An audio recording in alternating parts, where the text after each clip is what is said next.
Good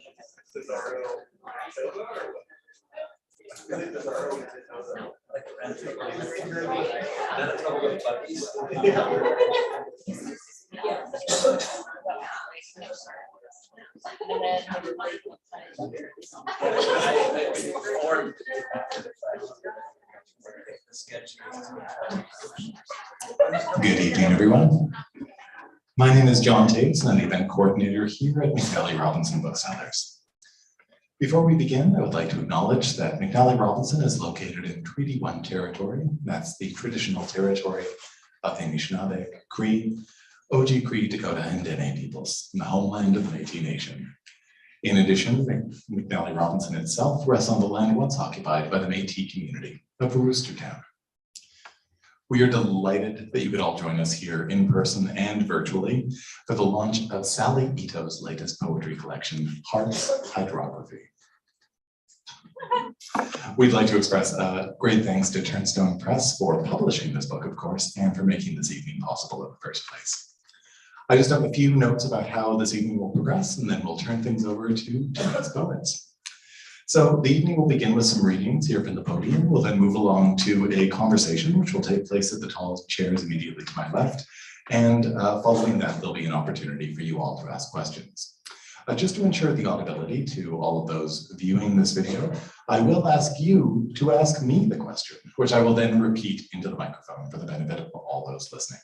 As my short-term memory is very limited, I would ask that you do phrase it in the form of a question and just make sure that it is relatively compact so I may convey it without, naturally tripping over the eloquence of your words. Rest assured that when we do move along to the signing following the event, we'll have ample opportunity to question Sally and put your comments to her at that point. Following the event, we'll ask you just to remain in place for one moment as well while we transport Sally to the signing table, which is immediately beside our catch desk. At that point, you may all join her and get your book signed. In this, her fourth book of poetry, Ito traverses the complex channels and tributaries of a heart mapped by the ineffable pull of family and faith. In Ito's careful hands, this same heart becomes ocean and cathedral, a hallowed space in which poetic organ song crystallizes into poems resonant with hope, love, doubt, and longing. Heart's Hydrography charts the vital ebb and flow between the personal and the divine. Born in Taber, Alberta, its author, Sally Ito, is the author of a memoir, a short fiction collection, and 4 books of poetry, including the book that we are celebrating this evening. She is a translator of Japanese poetry. Ito teaches creative writing in Winnipeg, where she lives with her husband. Your host for the night is Joanne Epp. Born and raised in Saskatchewan, Joanne has published poetry in literary journals, including The New Quarterly, Prairie Fire, and Canadian Literature. Her first book, Eigenheim, earned her a nomination for the John Hirsch Award for Most Promising Manitoba Writer. Her second book, Cattail Skyline, was shortlisted for the Lansdowne Prize for Poetry. We'll be hearing from Joanne shortly, but for now, please join me in welcoming Sally Ito.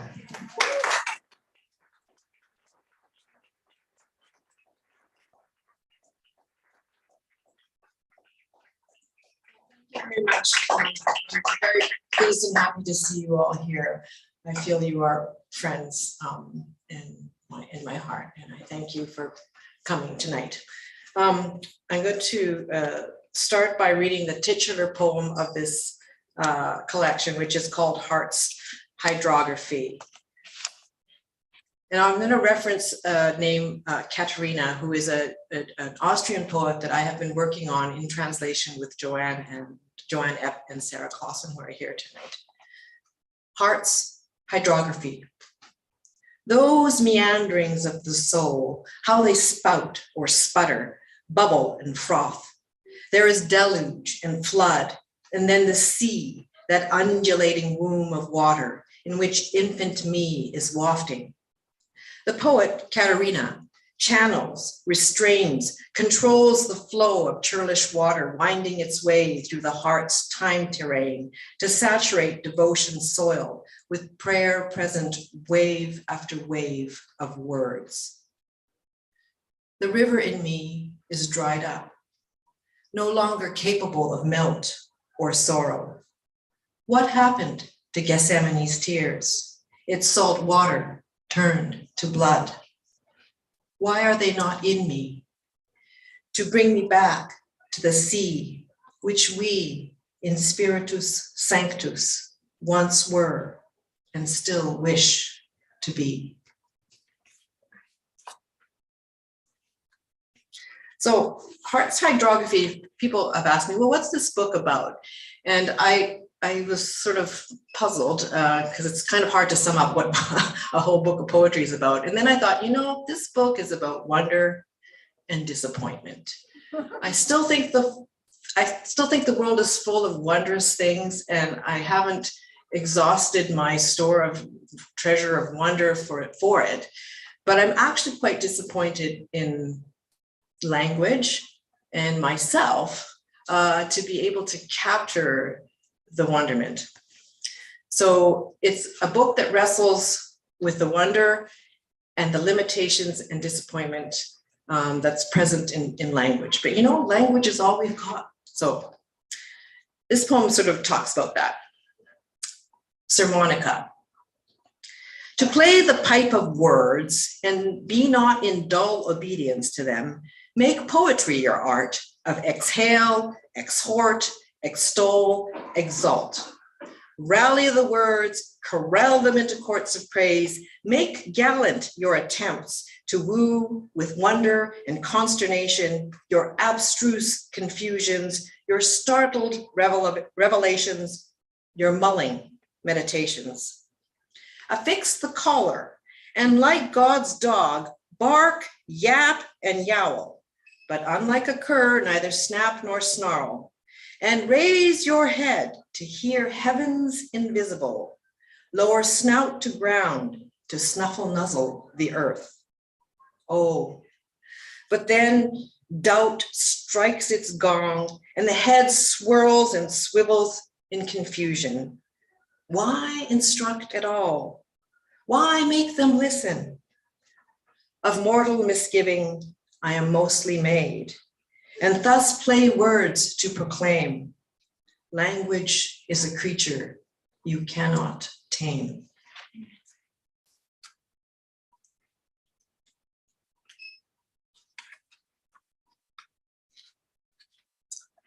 So this book is called Heart's Hydrography, which is about, hydrography means sort of the science of waterways and the study of waterways.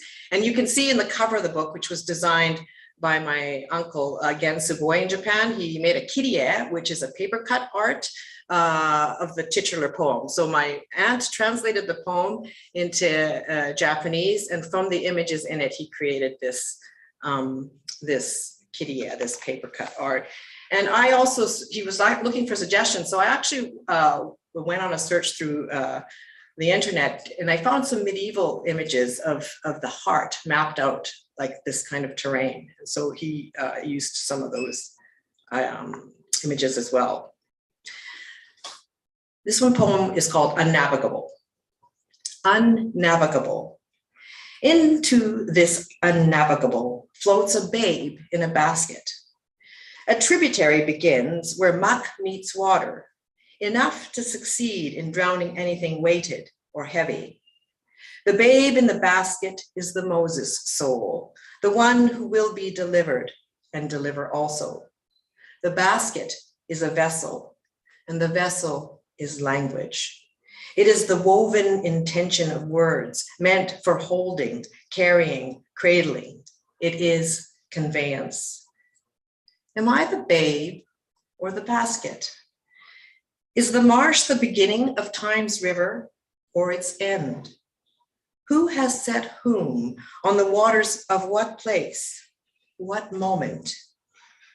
Into the paradox of being, I walk this poem as if it were a dog to the water's edge, where it loses the scent and paces the bank in confusion.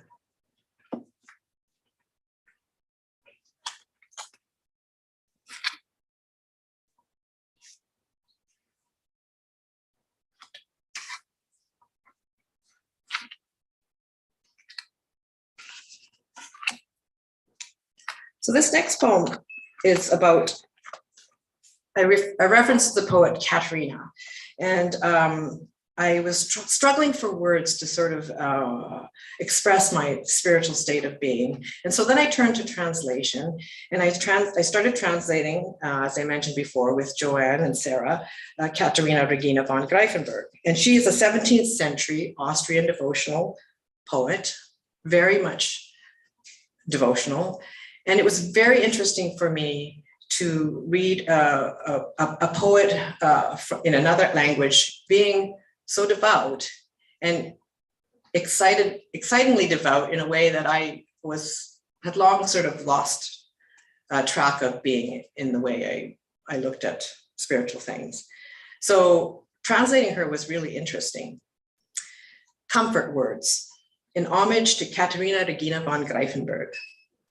How her comfort words, they attack me, scatter the doubt like hard pellets of shot in the thickening air of dusk. I am like that wounded thing, fearful and almost defeated, panting in the bush. Someone stanch the blood. It trickles and oozes. Her faith, worthy earned by her zealous words, overwhelms, and I, wanting to flee, clamp down on the bit.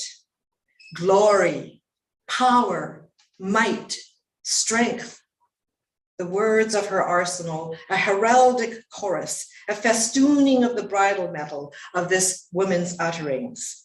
Its silver will rein me in, its conviction jail me behind piety's gleaming bars.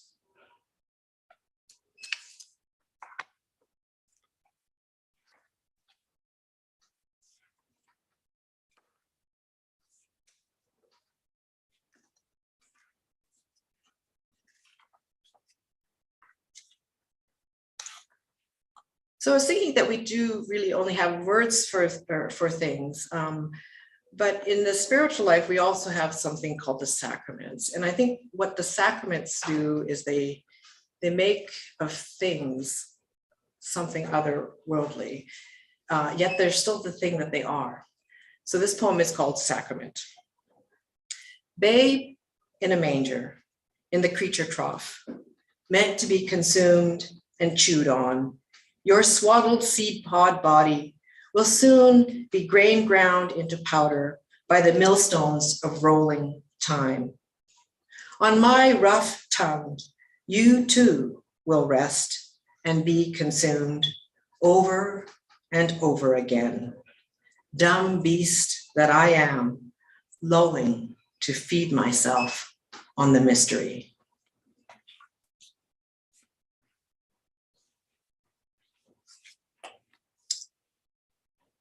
So this poem is a seasonal poem. It's a season of tomatoes, and I really love growing heritage tomatoes. I'm kind of obsessed with growing them, and I see in them a metaphor again of something spiritual. Tomatoes, brandy wine, Suddeth strain.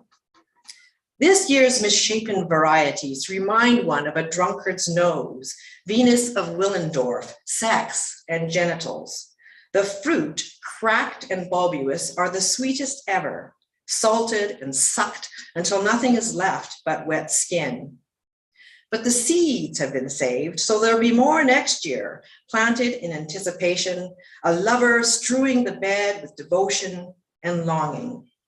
This carnal grotesque in the basket is more alluring than any of the other pin-cushion perfect orbs, for it has drunk of the wine of sunlight and fattened itself on midsummer rains.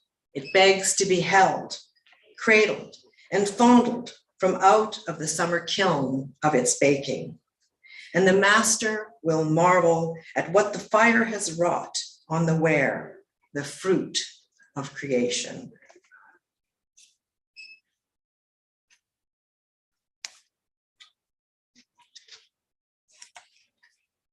So this book is dedicated to my children who are on their own spiritual journey.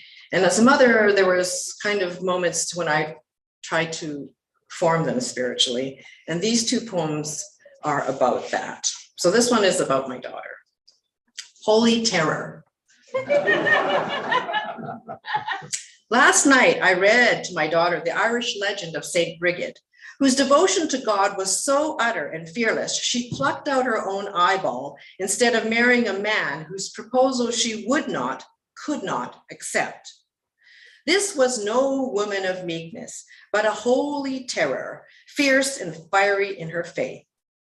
My daughter, not put off so much by the saint's violence, is rather perturbed by Bridget's annoying habit of giving away her father's possessions to the poor. Bridget's father is also annoyed by this habit and complains bitterly of it to the king. I try explaining to my daughter that girls in medieval Ireland cannot have possessions, and Bridget is only treating her father's things as if they were God's, and of course, God would give away his possessions to the poor, wouldn't he? I want to feed my daughter stories of great saints and heroines like Saint Bridget. But frankly, such a woman terrifies me. And sadly, I admit to myself that I do not want my daughter to become a saint after all.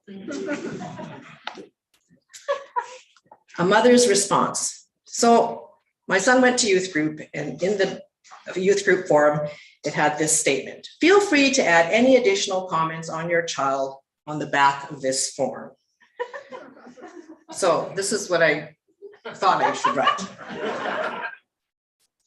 The boy is a wonder, the apple of my eye, a twisted ray of sunlight, ropey as a strand of silver on the tide ebb.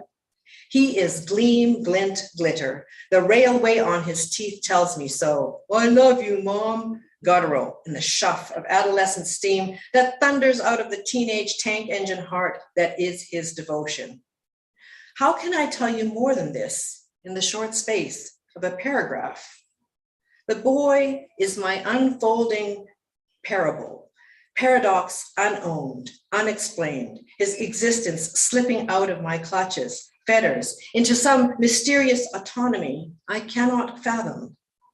You will shape him, I hope.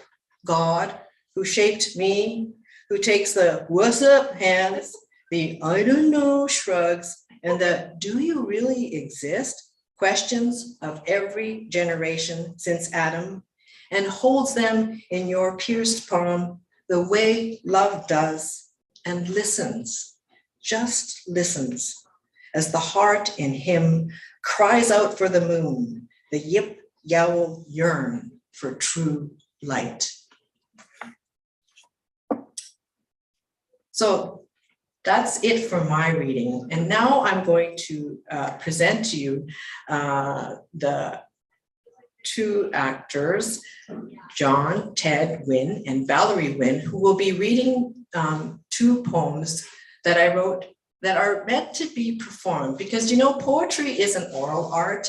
And these two poems that I wrote are really about being performed. So without further ado, I will call up Valerie first, and then John Ted will follow after.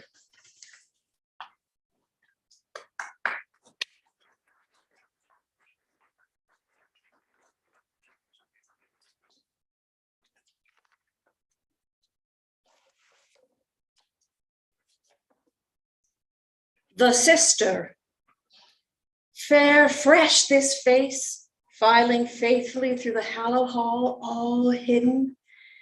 And though this maid be mirror mistress of gaze, blessing, gentleness, and quiet countenance, vision vanity is not hers, nor blinded by her beauty burden is she, whose shine shapes inwardly the inner sinner of Christ's dinner guest, begrimed and guilty, unable to take her hosting hand, but for her welcome words. For with her walks love and light, and tender telling is her speech, soft with praise, purpose, poise, as she glides graceful across the floor, fluid and faithful to the melt-mold music of her woo-wealth words, plentiful in prayerful practice, to friend the friendless, fledge them into flowering, grow them into goodness.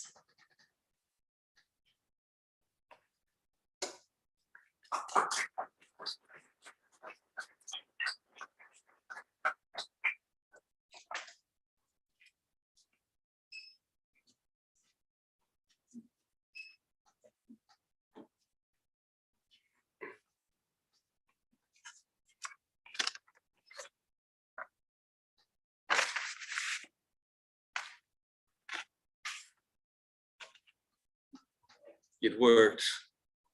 You think I'm so frail by what I did just now.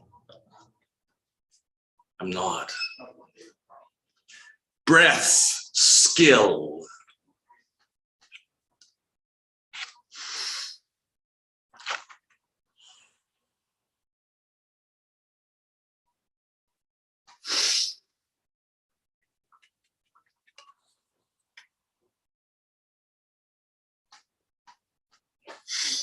That man, he has breath skill.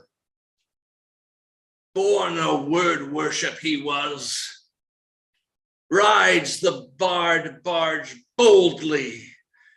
Rhyme shoots the rapids with his tongue tack held twixt teeth like sail. Through song, stress, sibilance, wonder in its wake.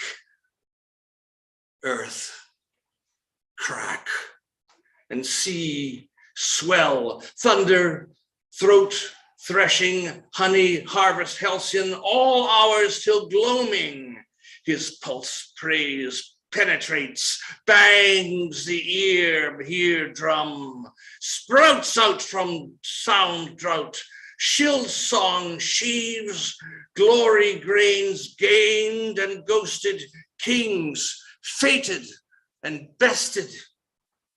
In voice vain, veritas, told in time's tell-tempoed grip, until death's dark dagger, night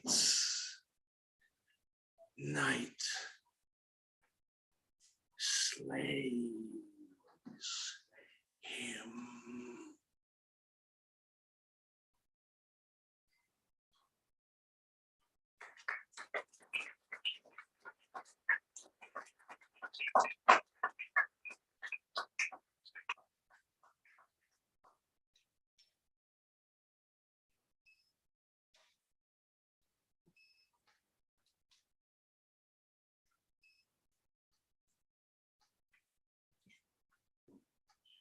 Sorry, so now Joanne and I are gonna sit down and have a bit of a conversation about the poetry. Is that right, John? Yes, indeed, Sally. Okay. And I want to thank John, Ted, and Valerie Wynn. That was great.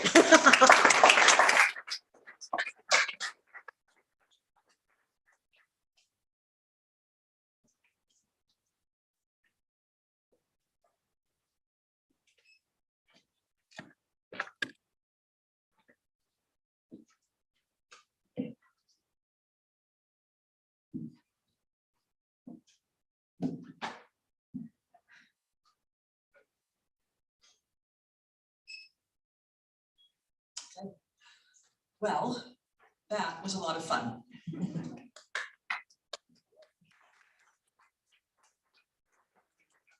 It is lovely to be here. One of the things that I missed during all the pandemic restrictions was live literary events like this. And it is lovely to hear poetry spoken aloud, and especially spoken as well as Ted and Valerie and Sally have done. So, I'll ask you a few more things about your book. Sure. So you told us what hydrography is, but how does that connect to the heart?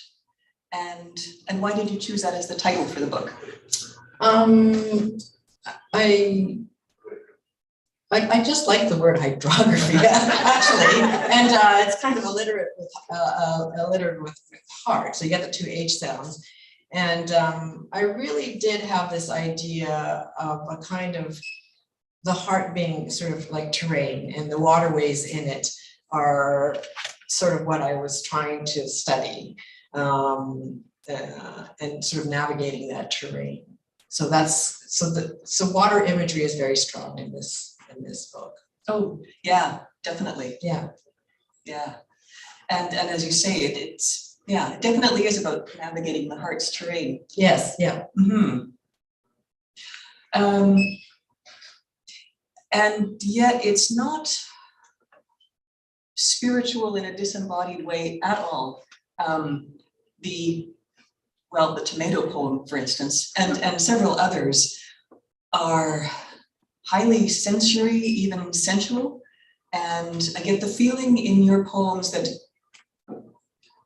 the sensual and the spiritual are not two different things, that they belong together. Yeah, I think that's true. I think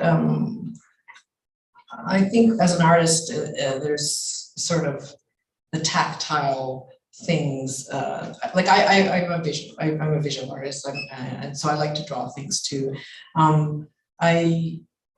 So I'm always thinking about color and shape and form, and how they might also embody things that are invisible, and represent things that are invisible. Mm-hmm. Well, yeah, my son Paul was actually remarking on, a poem you didn't read tonight, Houndstooth, and just the fact that you chose a pattern to represent the ineffable. Yes, yeah, and it's funny because it was the word houndstooth. Actually, I thought, what an interesting word. And then I thought, oh, I guess it's because it's shaped like a hound. And then the next thing is my mind is leaping to the Goya painting, in which there's a hound looking at this kind of vague kind of yellow atmosphere in the canvas. And that's how my mind leaps, from wow, that's an interesting word. Oh, and now it's reminded me of the Goya painting. And why is that hound looking where he's looking anyway, right? So that's kind of all the sort of the connection. But there is something in the word and what the word embodies that sort of sets this pattern going of associating one thing to the next and trying to move to what does it really mean, Mm-hmm. I think that word you just used, embodied, is an important one. Yes, yeah, absolutely. It's kind of like the incarnation, right? It's sort of the incarnational idea or the notion of things being in language, as well as in things. Mm-hmm. Yeah. And yet, as you point out, language is a creature you cannot tame. You read a couple of poems which are about coming up against limits. And one of those is the limits of language. But are there other things as well? Would you say you're also coming up against the limits of the self? Yeah, absolutely. Yeah, I think it's the limits of the self and the limits. And an interesting thing about language too is because I work as a translator, and you know this too because we work together. Each language has its own way of saying things, its own way of perceiving the world, its perceptions. And once you know more than one language and are working in another language, you see things a little bit differently. And you also see the limits of what's in the language that you use, for example. And so I started seeing things, seeing the limits in language, but also in my capacity, like, to use that language. I don't think I've exhausted in any way whatsoever the possibilities of what the English language can do and be for a poet, So there's that too. Yeah, and I'm not sure we ever will. Yes, that's right. Yeah. And we keep trying. Yes. Yeah, and one thing I appreciate about the book is your candor about those limits. Not only the limits of language, but of one's capacity to, I don't know what. Well, things like ingratitude and greed and just plain tiredness. Yes. You're frank about those things. Yes, yeah, for sure. you referred a couple of times to Catalina Regina von Greifenberg, who, I mean, we can hardly not talk about her when we talk about this book because, well, there are a few poems that are directly marked as being inspired by her, but I also see her influence quite liberally throughout the book. How do you see yourself influenced or inspired or even challenged by her?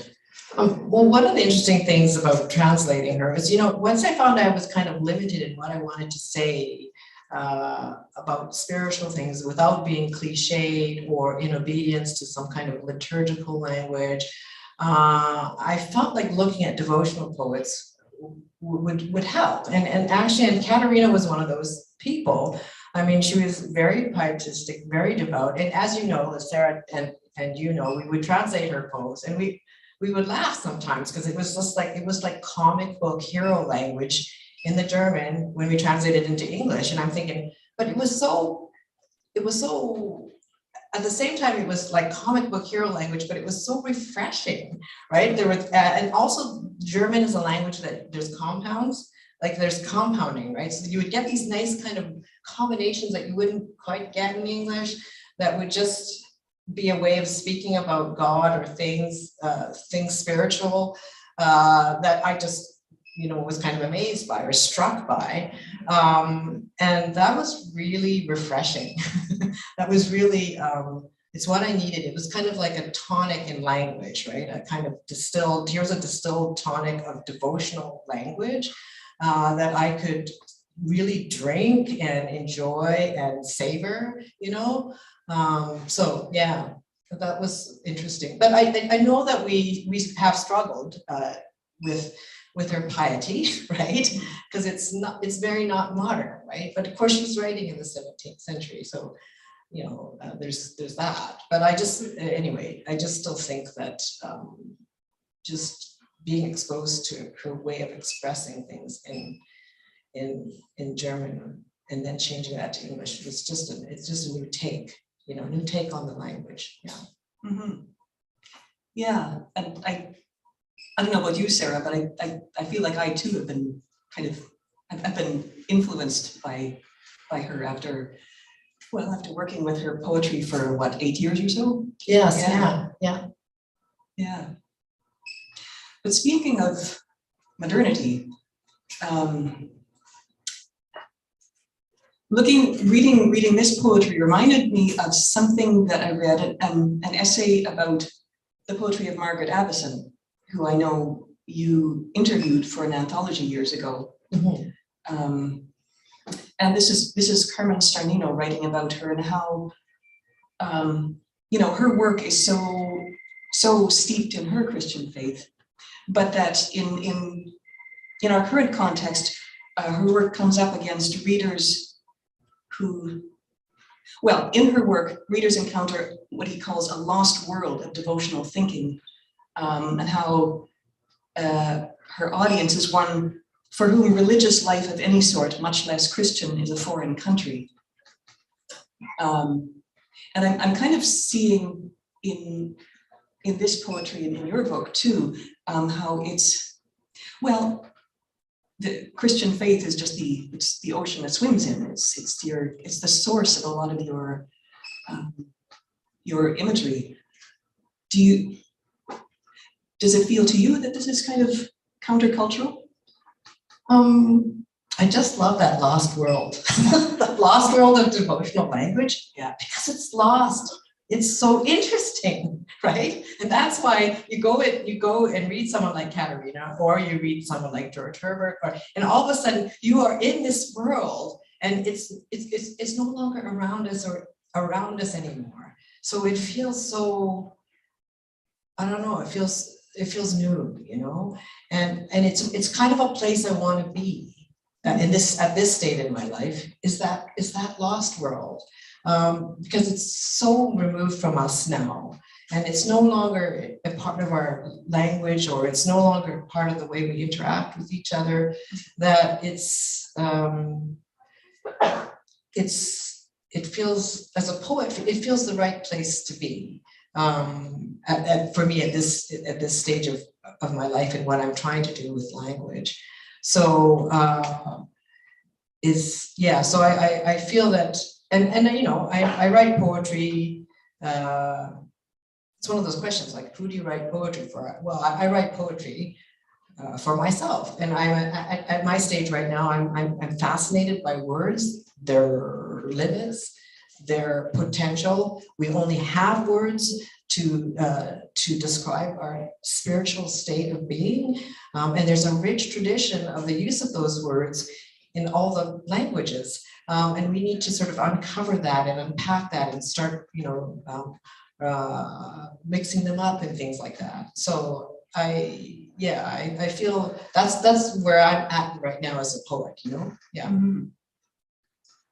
Yeah, in going back to some of these older things, well, we find that they do still enrich us today. Yeah, and they bring these words that we have kind of lost, Yeah. you know. Yeah. Yeah, and they're fascinating. Yeah, for sure. Huh. Well, thank you. I think we could move to some questions from the audience, either you here or the folks listening in at home. Yes, indeed. So as mentioned, if you just put up your hand and sling me over, I will listen to your question and then repeat it into this microphone. And if you are watching at home, just write your question into the chat and we'll make sure to put it to Sally. If there are any questions.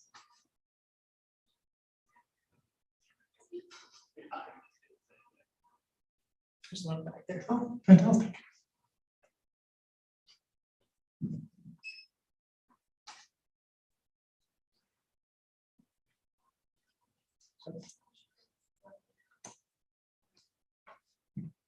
This is a question about all your dogs that have informed your poetry. Would you speak about them, Sally? My dogs, like this kind of dog. Oh, that's a hilarious question, because yes, there actually are quite a few dogs in this poem, in this collection of poems. And actually, when I was going through it to get ready for this reading, I think I could make this whole poetry reading about dogs. And it's funny because I mean, our dog just recently died, and we had her for quite a long time. And now we have a cat, which is a completely different experience. So maybe my next book of poems will be more about cats and cat nature. But there's something about the dog that I've always liked, that somehow, you know, dog is God backwards. You know, there's just so many things there. Obedience, friendliness, all those kinds of things that incidentally cats are not. But, you know, so anyways, yeah. I don't know if that's an answer really. Yeah, Ron. Have a question? Yes. Yeah, I would like to mention something that I am in Spanish, Católico cerrado. It means a devout Catholic. Is there such thing as brutalized spirituality? What spirituality? Brutalized. Brutalized spirituality. Sometimes ingrained into our own self. Oh, that's a great question. A brutalized spirituality. Wow. Sometimes we're confused. Sometimes our faith is down. Sometimes we are really stressed to find out which way that we can define ourselves. Yeah. As a person created in the image of God. Yes, yeah. Yeah, well, that's very interesting about the brutalized spirituality, because I think of Christ being brutalized, right? I mean, this is who we worship, right? I don't have an answer to that question, but the fact that you put those two words together, brutalized spirituality, that is so interesting to me, because I think that is somewhat what our faith is about. Yeah, for sure. Thank you.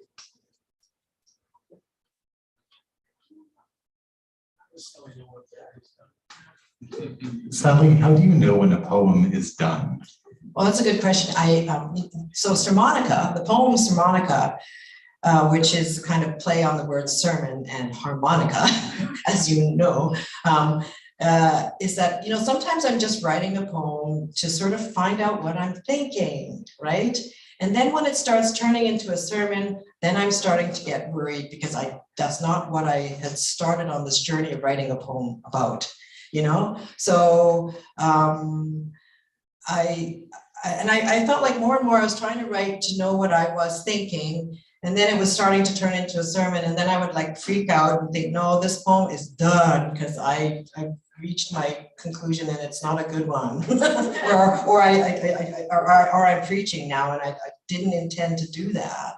So I feel like lately that's what the poem, I'm trying to find out what I'm trying to say and get to the point where I've figured out what I'm trying to say has been said, and then I back off.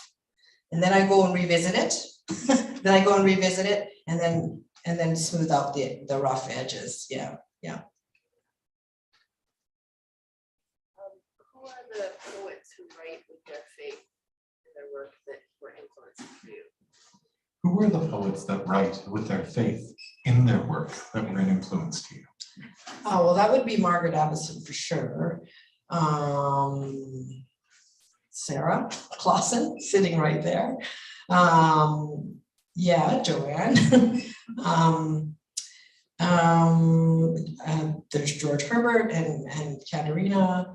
Those are, I would say, those are the people that have been really strong influences for me that way. Yeah. We have a question from Judith online who asks, you mentioned that you are also a visual artist. Do you turn to visual art when you bump up against the limits you find in language? And does visual art in turn inform your use of language? Yeah, I'm totally an image person because I'm tone deaf and not very good at music. So I'm not real. I know for sure I'm not a musical person, but everything about me is driven by images, and I often associate, you know, things. Or I try to make the words form a picture. So and I only started really drawing again maybe about 8 or 9 years ago. And I realized if I had another way of expressing myself, if I could go back to my earlier self, I would have probably have picked visual art. I do like drawing. I like looking at things really closely and intensely. And when you draw them, you actually notice them more. And in fact, I noticed once I started drawing again, I could actually see better in my dreams. Like when I was dreaming at night, I would think, oh, I'm looking at this inside of the building. Now, if I were to draw it, and then when I woke up, I actually had a better concept of what that building was like. But then you actually, when you write your dream, it's all visual anyway. When you write your dream, it becomes words, and then you have this ability to render the thing better because you've looked that intensely at it in the dream, or you looked at that intensely at it in life. Then changing that into words is the art of the visual becoming poetry. Oh, thank you. And speaking of writers who are influenced by their faith, have you been influenced at all by Gerard Manley Hopkins? Oh, totally, yes. Yeah, has his kind of strong rhythm and the way he sort of plays with words, for sure, absolutely. This is another question from you two. I know that you are a mudlarker, which is not an accusation, merely an observation. Is the finding of objects analogous to finding lost words of devotion? Oh yeah, yeah. Actually, finding stuff on the river is so interesting because you are now finding things for what you have no vocabulary for often, or you have to find the vocabulary, right? So that has been really interesting for me. is like, what is this? And then describing it in words, and then thinking on the metaphorical plane, and what does this represent? Like, for example, you know, you find pipes and straws, and then you think to yourself, why do people want to put thin cylindrical things into their mouth and breathe smoke through them? Like, why is that? Anyway, yeah, anyway, to me, finding those objects and what they represent in the activities human beings do, and how they also can be a metaphor for bigger other things is really interesting to me. Were there any other questions locally at all?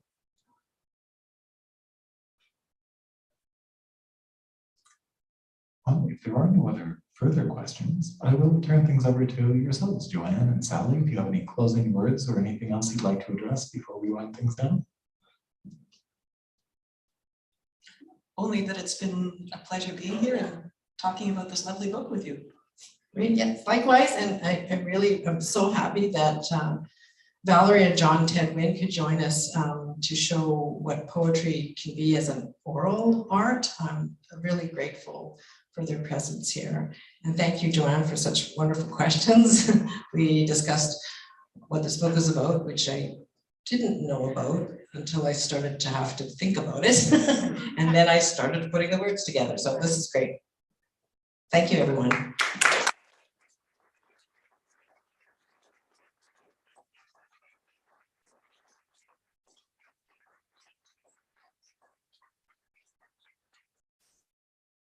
I'll continue with the gratitude in just a moment, because I would like to thank all of you folks for being here and for all your questions, both here and online. The video of this event will remain live on our YouTube channel, so if you'd like to revisit it or share it with someone who perhaps was unable to join us tonight, please do. We'll now move along to the signing portion of this evening, so we'll be safely transporting Sally to the signing table, which is just beside our cash desk. I'll then let you know when she's all ready to go. At that point, please do feel free to wander over, have a copy of Heart's Hydrography signed by Sally. There are copies at the table, there are copies at the cash desk. Just please do visit the cash desk at some point this evening before you hit the parking lot. Otherwise, we're so very grateful to all of tonight's readers and thinkers and all of you for your inquisitive minds, and also to Turnstone Press, of course, for making this evening a possibility. Please join me one final time in acknowledging Joanne Epp and Sally Epp.